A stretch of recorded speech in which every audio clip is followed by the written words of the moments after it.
इस वीडियो में हम फिर से बिहार सेकेंड इंटर लेवल बहाली के बारे में चर्चा करते हैं। आपको कल बताया गया था कि बिहार स्टाफ सिलेक्शन कमीशन के द्वारा जो फर्स्ट इंटर लेवल की बहाली दी गई थी 2014 में, और 2014 के बाद 2022 में उसका जो है फाइनल मेरिट लिस्ट जारी किया गया था। मतलब 14 में वैकेंसी आई और 2022 में इसका जो है फाइनलाइजेशन किया गया। तो देखिए कितना टाइम अचीव किया, कितना टाइम लिया, 8 सालों का लगभग जो है समय ले लिया गया। क्या अभी भी वही डर है कि 8 साल 10 साल में ये बहाली पूरी होगी? ये तो चर्चा बाद की बात है, हम बाद में करेंगे, लेकिन हम पहले इसके बेसिक पहलुओं पर चर्चा कर लेते हैं कि आखिरकार बिहार स्टाफ सिलेक्शन कमीशन के द्वारा जो इंटर लेवल की बहाली जो दी गई है, इसका विज्ञापन जो प्रसारित किया गया है, इसमें कुल 22 प्रकार के पद हैं और पदों की संख्या जो है 11,098 है। ठीक है, पदों की संख्या कम नहीं कही जाएगी क्योंकि हम लोग के समय में भी लगभग 12,000 पद आए हुए थे। तो इसके लिए एक खास रणनीति बनाना होगा एग्ज़ाम निकालने के लिए।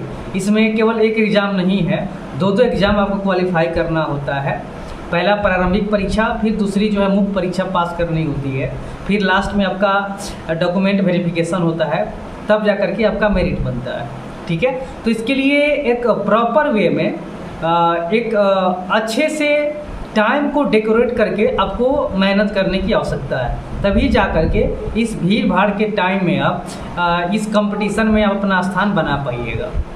ठीक है, तो आप सबसे पहले आप जानते हैं कि इसका विज्ञापन निकल चुका है और ये फॉर्म भरने का स्टार्टिंग डेट आपको 27 सितंबर से है और नवंबर में 11 नवंबर को इसका लास्ट डेट है।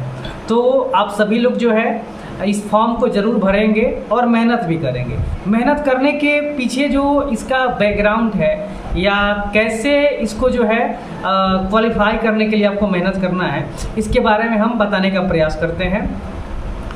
इसमें क्या है कि सबसे पहले इसके सिलेबस और पैटर्न को जानना पड़ेगा। सिलेबस क्या है, एग्ज़ाम पैटर्न क्या है, हम आपको बारीकी से बताते हैं। सबसे पहले आप समझ जाइए कि इसका एग्ज़ाम पैटर्न भी बहुत आसान है और इसका सिलेबस भी बहुत आसान है, दोनों ही आसान है। भले ही कुछ इसमें स्टेजेस ज़्यादा हैं, स्टेप्स ज़्यादा हैं, मतलब बहाली की प्रक्रिया को पूरा करने के लिए स्टेप्स ज़्यादा हैं। पीटी का एग्ज़ाम देना है, फिर मेंस का एग्ज़ाम देना है, इसमें फिर से कितने जो पोस्ट हैं, फिजिकल वाले भी पोस्ट हैं, तो फिजिकल क्वालिफाई भी करना होता है। उसके बाद फिजिकल क्वालिफाई करने के बाद आपका एक डीवी के लिए, डॉक्यूमेंट वेरिफिकेशन के लिए एक लिस्ट जारी किया जाता है। उसमें अगर आपका नाम शॉर्ट लिस्टेड किया जाता है तो फिर जब आपका वेरिफिकेशन हो जाता है, आपका डॉक्यूमेंट वेरीफाई हो जाता है, तो लास्ट में एक मेधा सूची प्रकाशित की जाती है, मेरिट लिस्ट प्रकाशित की जाती है। उसमें अगर नाम आपका मेंशन है तो समझिए कि आपकी नौकरी लग गई। ठीक है, तो हम मुख्य रूप से जानेंगे कि आखिरकार इसका एग्ज़ाम पैटर्न क्या है। तो सबसे पहले जानिए, जो एग्ज़ाम पैटर्न पीटी का है वही एग्ज़ाम पैटर्न मेंस का भी है। जिस तरह के क्वेश्चन आपके पीटी में पूछे जाते हैं, हूबहू उसी टाइप के क्वेश्चन मेंस में ही पूछे जाते हैं। ठीक है, हर एक कैटेगरी के क्वेश्चन उसी कैटेगरी के सेम क्वेश्चन मेंस में ही पूछे जाते हैं और पीटी में ही पूछे जाते हैं। हाँ, थोड़ा सा लेवल में डिफरेंट हो जाता है।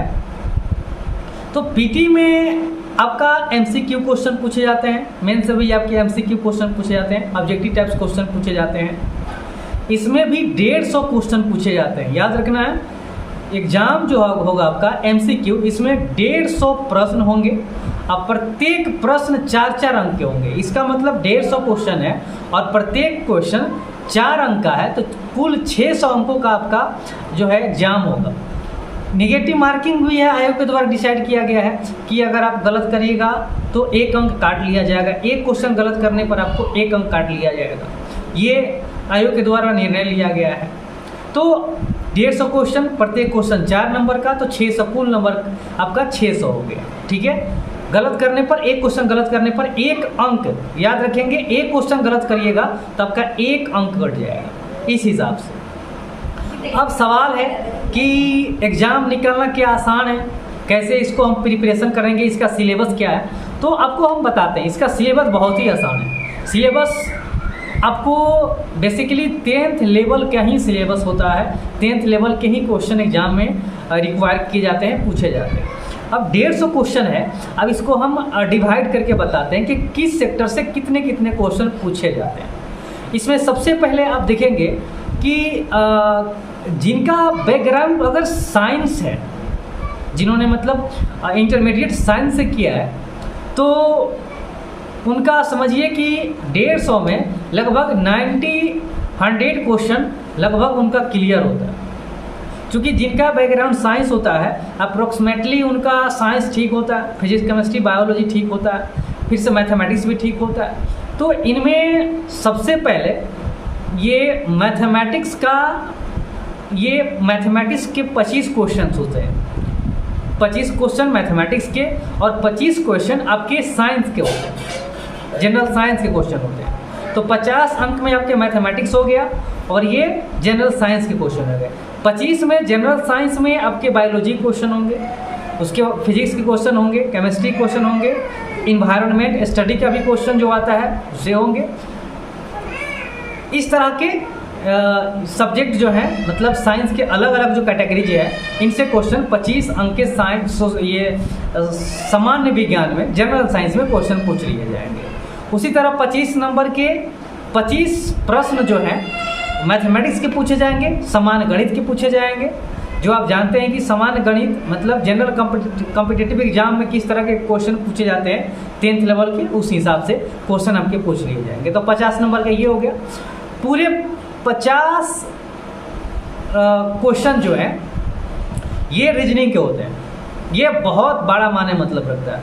50 क्वेश्चन रीजनिंग के होते हैं और रीजनिंग आसान चीज़ होता है, उसको अगर बढ़िया से देख लेंगे तो आपका ये 50 क्वेश्चन में आप 50 क्वेश्चन सही कर सकते हैं। तो 50 क्वेश्चन 150 में 50 क्वेश्चन रीजनिंग रहेंगे, 25 क्वेश्चन मैथमेटिक्स के, 25 क्वेश्चन आपके साइंस के रहेंगे।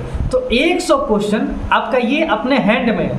अगर 2 महीना बढ़िया से एक्सएसटी बना करके इसका टाइम टेबल फिक्स करके अगर मैथमेटिक्स रीजनिंग और साइंस पर आप फोकस करते हैं तो ये आपका 100 नंबर आपके करीब हो जाएगा। जो 50 क्वेश्चन बचे, जो आपके 50 क्वेश्चंस हैं उनमें आपको ध्यान देना होगा कि वो जनरल स्टडीज़ के क्वेश्चन उसमें पूछते हैं।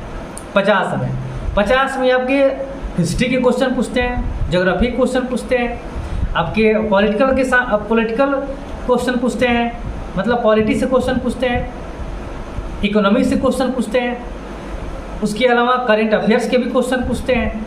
तो वो 50 जो क्वेश्चन होते हैं ये जनरल स्टडीज़ के होते हैं, जी के क्वेश्चन होते हैं, है ना। तो ये आपका जो है ये एग्ज़ाम सिलेबस का या एग्ज़ाम पैटर्न का एक मोटा मोटी ये बेस डाटा है ना। इस पर आपको अच्छा से पहल करना है। ये 50 प्रश्न जो है 50 प्रश्न रीजनिंग के, 25 प्रश्न साइंस के, 25 प्रश्न आपके गणित के और 50 प्रश्न जिसमें जीके आता है। इन चीज़ों पर आपको अच्छा से मेहनत करना पड़ेगा। 150 क्वेश्चन में आपके पास अगर 100 या 110 क्वेश्चन आपके सही हो जाते हैं तो मैक्सिमम चांस है कि आपका पीटी में रिजल्ट आ जाएगा, है ना। अब क्वेश्चन भी बहुत आसान पूछे जाते हैं, ये नहीं कि बहुत बड़ा क्वेश्चन पूछा जाता है। मैट्रिक लेवल के क्वेश्चन पूछे जाते हैं, चाहे मैथमेटिक्स के हो या साइंस के क्वेश्चन हो या ये जनरल स्टडीज़ के क्वेश्चन हो, सब 10th लेवल के क्वेश्चन पूछे जाते हैं। तो उम्मीद है कि आप इसके सिलेबस के बारे में जान गए, पैटर्न एग्ज़ाम पैटर्न क्या है इसके बारे में भी जान गए।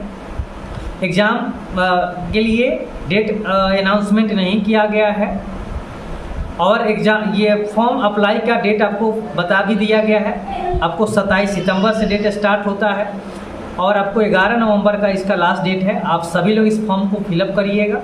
उसमें जो योग्यताएं हैं कम से कम इंटरमीडिएट पास होना है ना। इंटरमीडिएट पास होंगे तभी इस फॉर्म को फिलअप कर सकते हैं। उसके अलावा कुछ एक्स्ट्रा क्वालिफिकेशन भी ज़रूरत है, कहीं कहीं आपकी तकनीकी योग्यता भी डिमांड करता है, कहीं कहीं वांछनीय योग्यता भी डिमांड करता है। जैसे पंचायत सचिव के लिए तकनीकी योग्यता का डिमांड नहीं किया था, लेकिन वांछनीय योग्यता डिमांड किया हुआ था।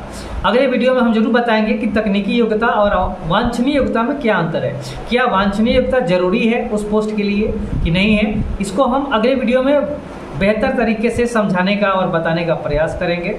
तो उम्मीद करते हैं कि इस वीडियो में जितने भी बातें मैंने बताई आपको समझ में आया होगा और आप अपने मेहनत में लग गए होंगे।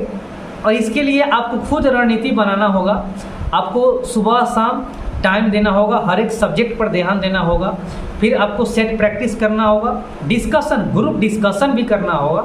मिला जुला करके पर डे आपको 7 से 8 घंटे मेहनत करने की आवश्यकता है। अगर बढ़िया से 7 से 8 घंटा, अगर 2.5 से 3 महीना अगर आप मेहनत कर लीजिएगा, 2 महीना मेहनत कर लीजिएगा, तो आपका स्कोरिंग बेहतर हो जाएगा। ईमानदारी से मेहनत करिएगा तब आपका स्कोरिंग बिल्कुल बेहतर होगा। तो आप ज़रूर इस पर पहल करेंगे, चूँकि कई वर्षों के बाद 2014 के बाद ये बहाली आई है, फिर से 2023 में आप मिला सकते हैं कि 9 साल बाद ये बहाली आई है।